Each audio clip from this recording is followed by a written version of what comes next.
Всем привет! Сегодня будем готовить долму с рыбным фаршем и гречкой. Долма – это своего рода голубцы в виноградных листьях. Итак, подготовим продукты. Рыбный фарш можно выбрать на свое усмотрение. Горчицу в зернах можно заменить любой другой на выбор или исключить ее вовсе. Виноградные листочки нужно сделать мягкими и нежными. Для этого листья винограда промываем и обрезаем черешки. Складываем листья в широкую миску и заливаем кипятком, чтобы они стали мягкими и эластичными. Минут на 5-15 в зависимости от зрелости и жесткости листьев. Готовим начинку. Одну луковицу очищаем, вымываем и нарезаем мелкими кубиками. Рыбный фарш перекладываем в глубокую миску, солим и перчим. Добавляем измельченный лук. Гречневую крупу промываем, отправляем к фаршу с луком и перемешиваем. Начинка для долмы готова. Подготовленные листья винограда выкладываем на стол или разделочную доску гладкой стороной вниз. На край листа со стороны черешка выкладываем примерно 1 столовую ложку начинки. Начиная от черешка, подворачиваем сбоку фарша поочередно края виноградного листа и заворачиваем долму в трубочку до конца листа.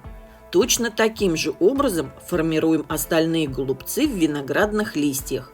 Дно кастрюли смазываем примерно 1 столовой ложкой растительного масла. Если остались лишние виноградные листья, застилаем ими дно. Затем плотно укладываем долму. Если кастрюлька не очень большая, то можно выложить в несколько слоев. Теперь готовим томатный соус. В отдельной емкости соединяем томатную пасту, растительное масло, соль и черный молотый перец.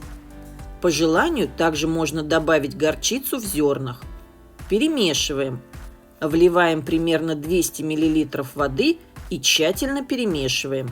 Оставшуюся луковицу очищаем, вымываем и нарезаем крупными кубиками. Петрушку промываем и мелко рубим ножом. Добавляем лук с петрушкой в миску к остальным ингредиентам и перемешиваем. Все, соус готов. Заливаем долму в кастрюле соусом. Сверху прижимаем долму тарелкой, чтобы во время кипения долма не разворачивалась. Ставим кастрюлю с долмой на средний огонь и доводим до кипения. Убавляем нагрев до минимума и готовим долму примерно 1 час. Готовую долму снимаем с огня и даем ей настояться около 10 минут. За это время соус еще лучше пропитает долму, и она станет еще сочнее и вкуснее.